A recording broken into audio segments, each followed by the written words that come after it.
السلام عليكم ورحمة الله وبركاته. أهلا وسهلا بكم، يا رب تكونوا بخير دايما. أسأل الله لي ولكم سعادة الدنيا والآخرة.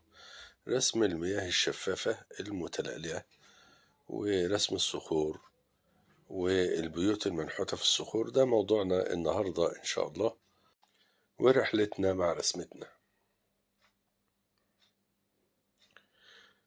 البيت،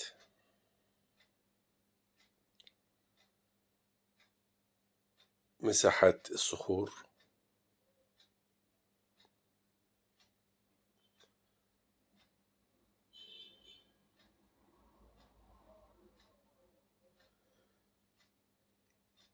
والقطع الجبلية اللي ورا بعضها، وأماكن الأشجار.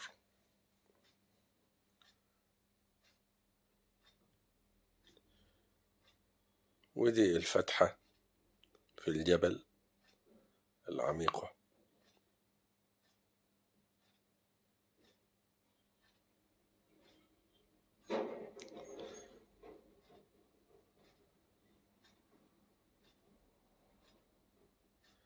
تحديد للمساحات،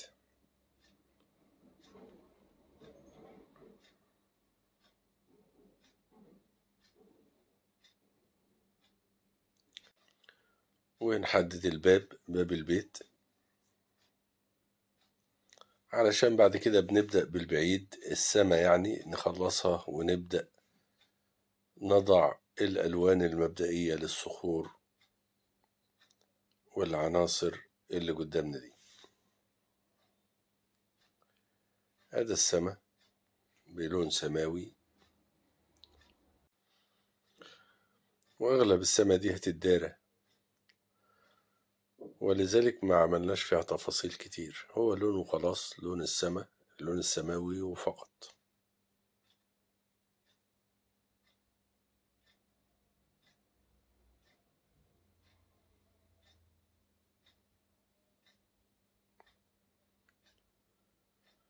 وتعالوا نملى الصخور دي بلون مبدئي، ولكن لازم نلاحظ حاجة مهمة جدا، ان انا بضع لون غامق ولون فاتح. شفت اللون الغامق واللون الفاتح ده، كل الاماكن اللي في الظل هنعملها باللون الغامق ده، والاماكن اللي هي في النور في الاضاءة هنعملها باللون الفاتح التاني. دي الوان مبدئية، وبعد كده لسه طبعا هنفتح اكتر وهنغمق اكتر وندي الملامح والتفاصيل. ولكن الاجزاء المظللة بنديها بسرعة، وباللون الفاتح بندي الأماكن اللي في النور درجة فاتحة ودرجة غامقة. دي مبدئيا.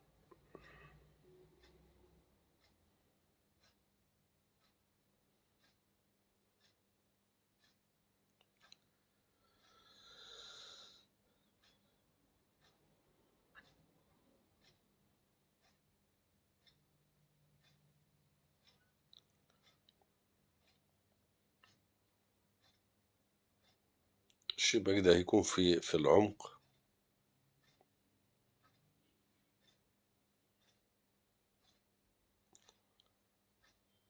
والحتتين الأبعد هكذا انتهينا منهم.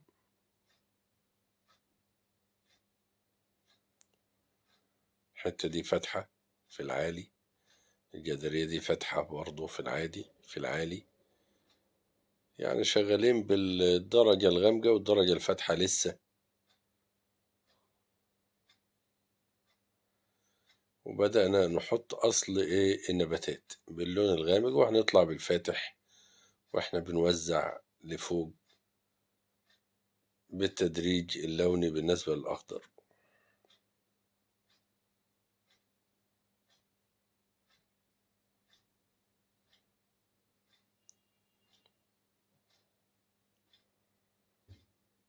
هكذا.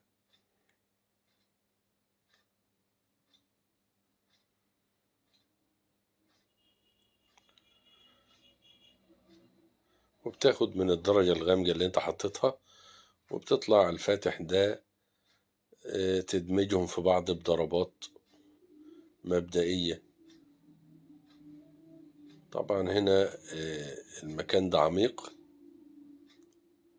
خد لون غامق شوية، وبرضه فيه النباتات طالعة بطريقة عشوائية حول هذه الصخور وعليها.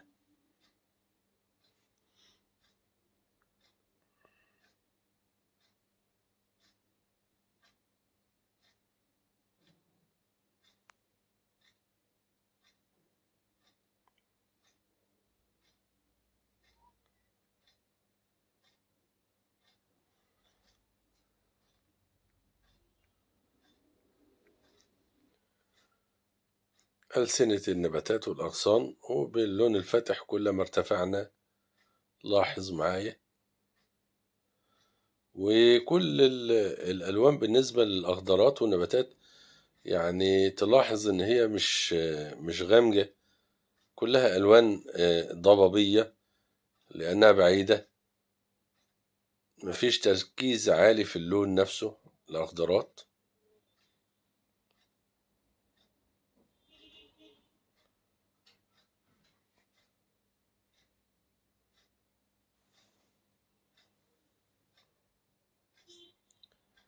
السقف جزئية صغيرة كده اللي باينة هنا.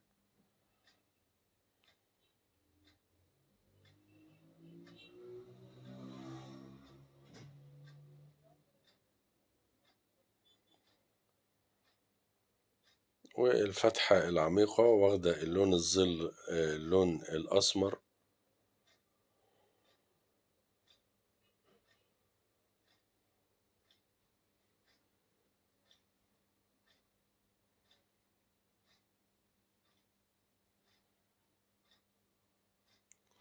طبعا النباتات اللي احنا عملناها فوق دي لسه نرجع لها باللون الفاتح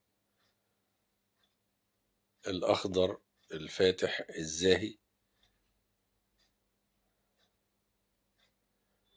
الأجزاء اللي هي في الإضاءة، وده السلم هيتشكل بطريقة سريعة جدا الآخر بعد ما الألوان دي تشد. نبدأ ندي جسر ظل بين البيوت والصخور، بين قطع الصخور دي وبين المية. الجزء اللي تحت ده هيكون مية.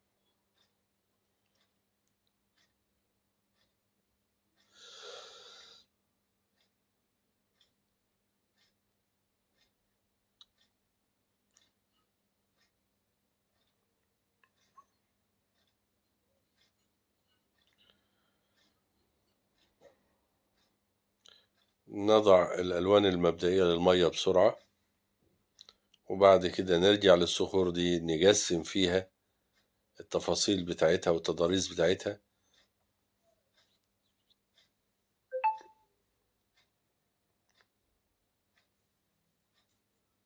بشكل بسيط إن شاء الله. دي الجزئية اللي هي في الإضاءة، الجزئية قسمنا المية لجزئين، الجزئية اللي في الإضاءة، والجزئية التانية دي اللي هي شفة الصخور اللي فوق وشفة وعكسة النباتات، فبتكون غامجة شوية، ولكن غامجة بضربات عرضية بالفرشة كده علشان اهتزاز الأمواج.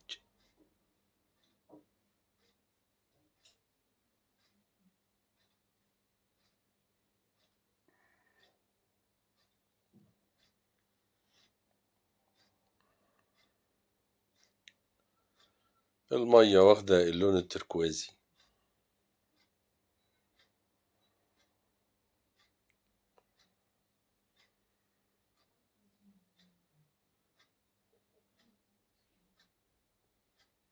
في بعض الأجزاء في المية لو تلاحظ في الصورة الأصلية اللي احنا شغالين منها، في بعض الأجزاء في صخور تحت المية كده يعني باينة من شفافية المية. بنعمل أصلها اللي احنا بنعمله ده جسور ظل للصخور دي تحت المية.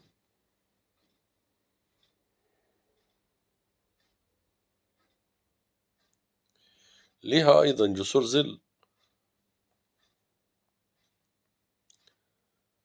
جسور ظل بتفصل بين المكان اللي فيه صخور والمكان اللي ما فيهوش، حتى ولو كان تحت الايه، تحت المية. جسور الظل دي اللي بتحدث التباين اللي احنا شايفينه.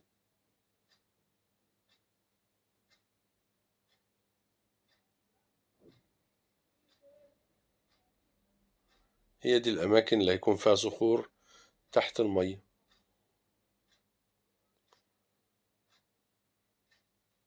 حددناها، وبعد كده اهتزازات المية ولمعان المية هيتاخد من فوق الصخور دي، وكأن المية شفة اللي فيها من تحت.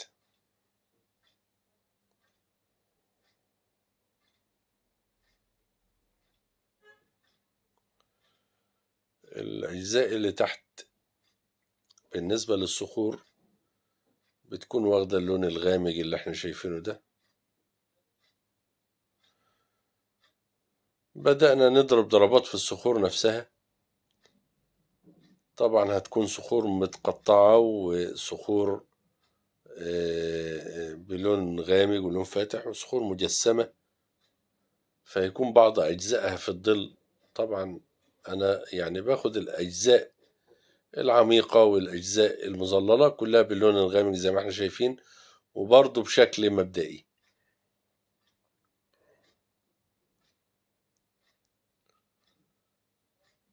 علشان بعد كده هندي أضواء هتحدث تباين كبير خالص، وبندي في الأعماق أعلى ظل بسن الفرشة كده، فتظهر ويحدث تباين رائع بإذن الله. الأجزاء العميقة بديلها ظل مبدئي.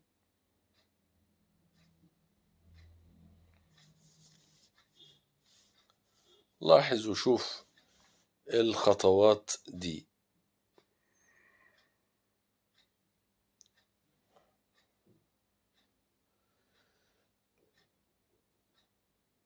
بعض الشفافية في المية، انعكاس الصخور في المية تحت، وخاصة الأطراف منها. وهنا زي ما قلنا جسور ظل للصخور اللي تحت المية.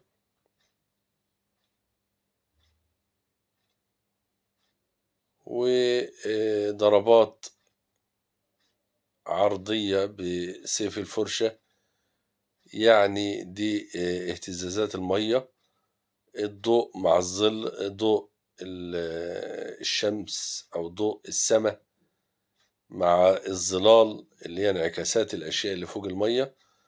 ففي الاهتزازات اللي احنا شايفينها دي، ولسه هنضع أضواء فتحدث وكأن المية فيها بريق وفيها أمواج خفيفة ورا بعضها. الضوء مع الظل بيحدث اللألأة اللي احنا بنشوفها، والاهتزاز، اهتزاز المية اللي احنا بنشوفه في الواقع. زي ما حطينا الظل بنضع الضوء اهو، ولكن ضوء مناسب، مش بالأبيض ولكن سماوي أفتح بشوية.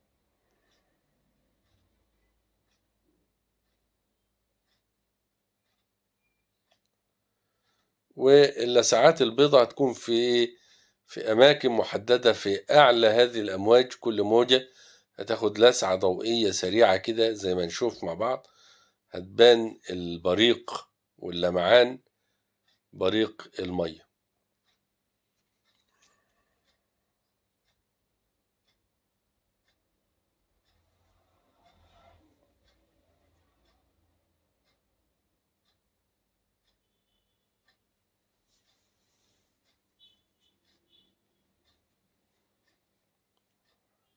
اهتزازات المية الخفيفة طلعت على الصخور هكذا، ولسه هنزودها شوية الآخر، هتبدو واقعية وجميلة إن شاء الله.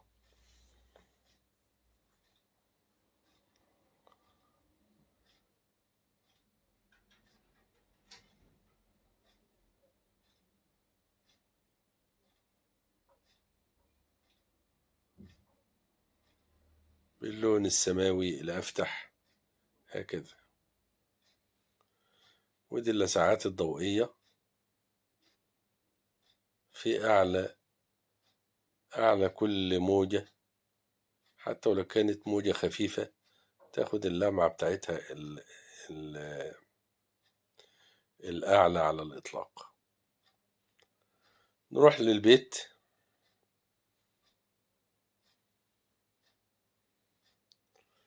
ونسيب المية شوية، المية ما خلصتش لسه طبعا، فيها لسه لمسات، ولكن سايبينها تشد شوية. نعمل بعض التفاصيل في البيت.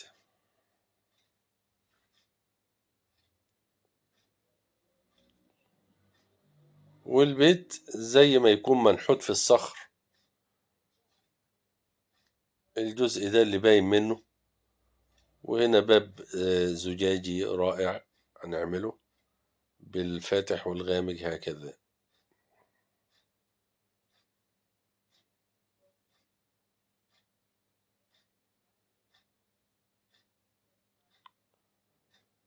ندمج الألوان، وبعد كده نعمل قطع الباب والتفاصيل.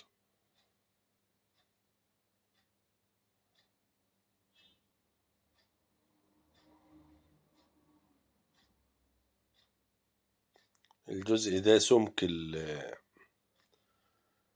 الجدار ظاهر من الناحية دي،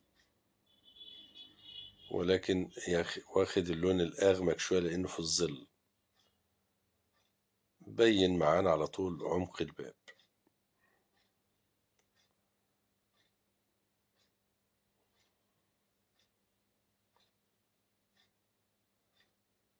تجسيمة الباب الزجاجي طبعا لسه يتعمل سور، لسه تفاصيل كتير واحدة واحدة مع بعض. وهذا الشباك أيضا.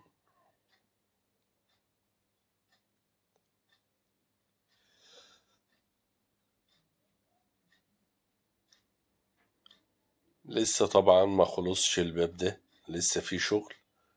ولكن بعد ما نعمل الكنار العالي اللي هو داير ما يدور بالباب، حددناه بجسر ظل، وناخد من الظل بقى ايه ونوزع، ونسيب الكنار فاتح فيبدو كأنه مرتفع.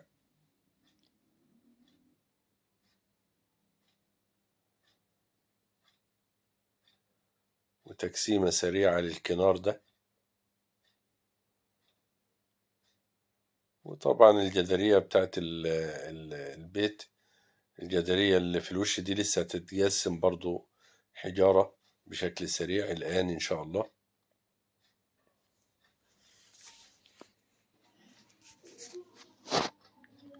هكذا.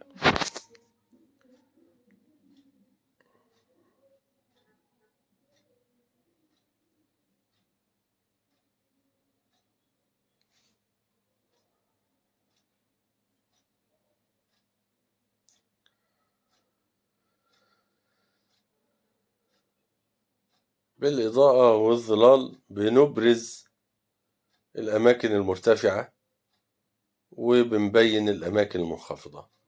لاحظ معايا وشوف، واحنا بنعمل تضاريس القطع الصخرية دي وبندي لون مبدئي. بنقسم القطع طبعا قطع على بعضها، وتجاعيد الصخور بنعطي بلون مبدئي أغمق شوية من اللون اللي احنا وضعناه في البداية، وبنقسم التقسيمات بتاعتنا زي ما احنا عايزين.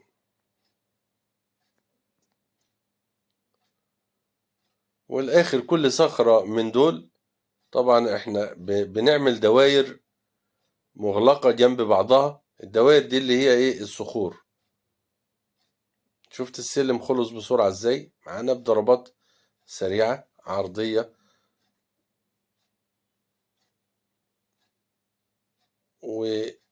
وبنحدد كل درجة بلون برضو أغمق شوية هكذا.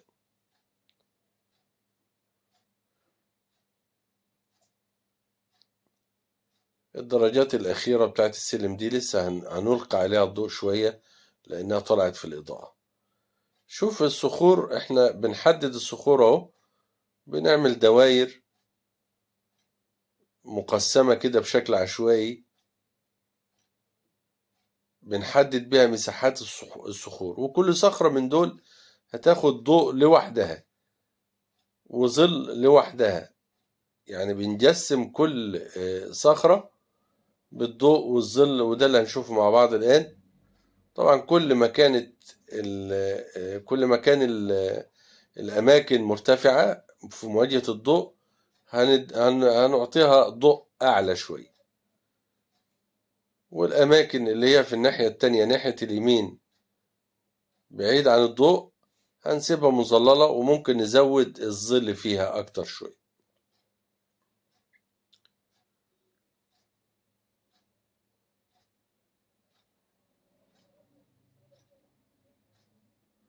دي تحديدات مبدئية، لسه ما وضعناش الإضاءات.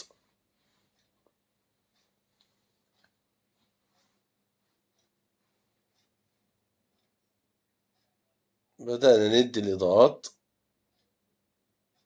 وكل جزئية بتاخد إضاءتها لوحدها. شفت، اخترت مكان في الصخرة ووضعت فيه الإضاءة. الأماكن اللي هي اليم الشمال، اليم الضوء.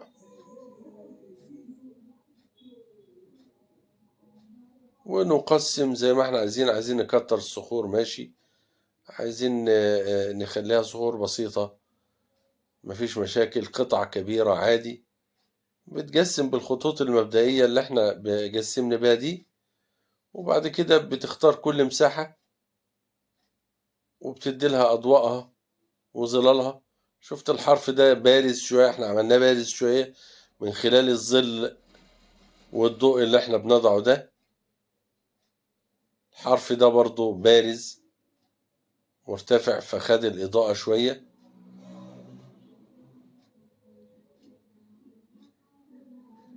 وبتدي الإضاءة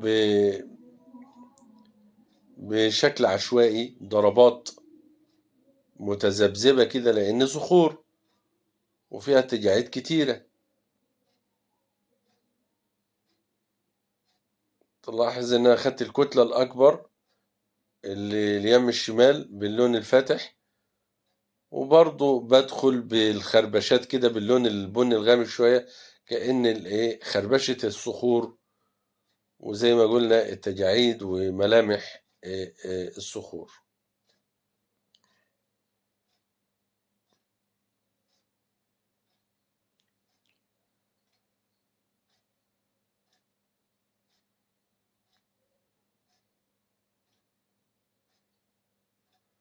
محافظة على الجزئية الغامقة اللي تحت عند المية.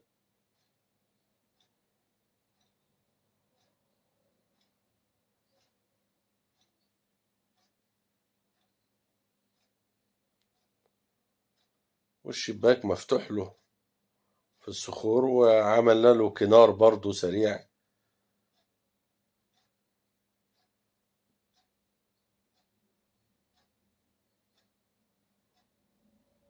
هكذا.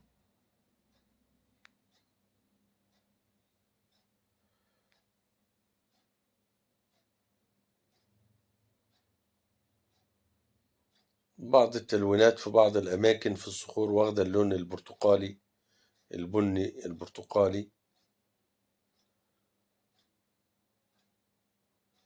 والجزئية دي فيها نباتات، وضعنا أصل النباتات باللون الزيتي الغامق، وهنضع عليه بالأخضر الفاتح، فهتبدو جميلة وهتظهر سريعا. جسر ظل الأول، وبعد كده وضعنا بالألوان الفاتحة. بدأنا نضع ملامح النباتات اللي فوق دي، الأطراف المرتفعة والأغصان المرتفعة بندي عليها بالإضاءة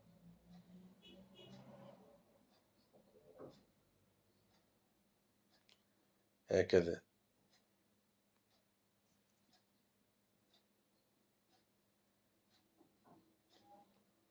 وأيضا النباتات اللي احنا أسسنا لها تحت.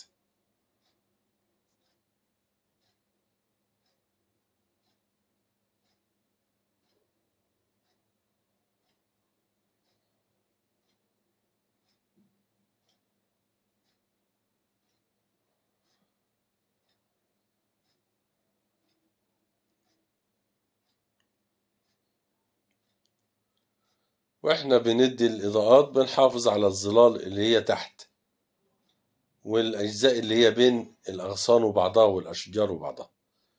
طبعا الأشجار لها سقان سريعا هكذا، المنظر كله بعيد، فالأشجار أيضا مناسبة للبعد.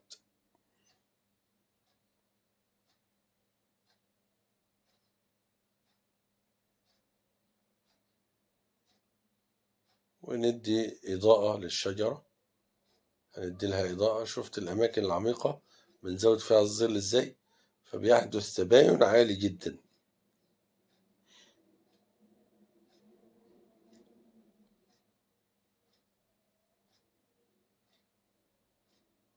بالراحة بنضع لون زيتي خفيف، وبناخد منه واحنا طالعين للأطراف، وبلون فاتح بنكمل التدريج الضوئي لكل غصن. إضاءة،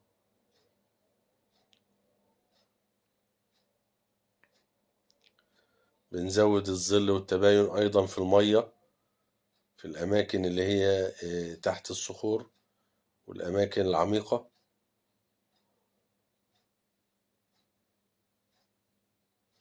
وأدا السور بتاعنا، سور البلكونة مجسمة من هنا وهي رايحة اليم هناك.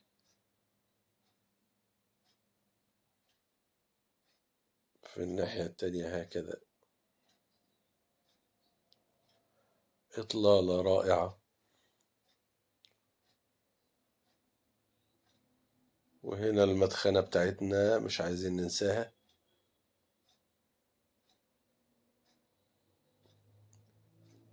في جنب كده،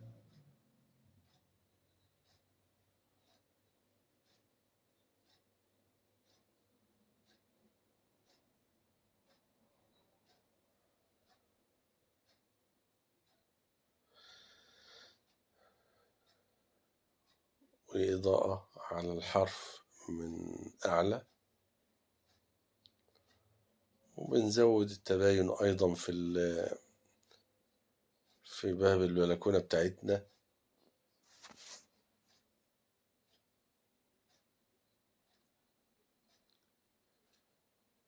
وبهذه اللمسات يعني تكون يعني خلاص انتهت رحلتنا. يا رب نكون استفدنا واستمتعنا مع بعض.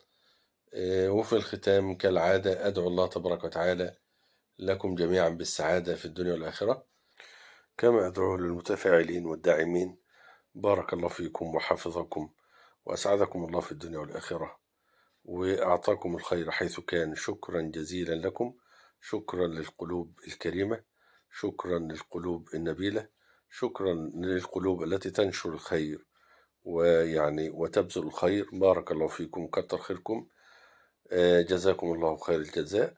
وعلى أمل لقاء بكم ومنظر جديد وأجواء جديدة وملامح جديدة ومعلومات جديدة. لكم مني أطيب المنى وأسمى الدعوات، والسلام عليكم ورحمة الله تعالى وبركاته.